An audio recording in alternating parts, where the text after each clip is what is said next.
বৃষ্টির দিন চলে এসেছে আর ইলিশ মাছ খাবো না সেটা তো হতেই পারে না। সুন্দর করে মশলা মাখিয়ে তেলের মধ্যে ভেজে নেব সবগুলো মাছকে।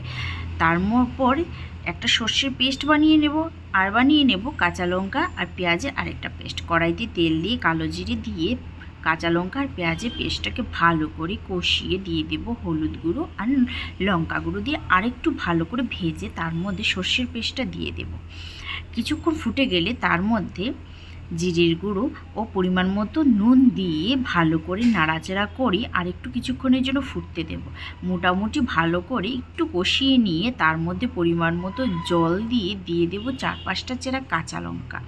ভালো করে ফুটে গেলে তার মধ্যে দিয়ে দেব ভাজা ইলিশ মাছগুলো।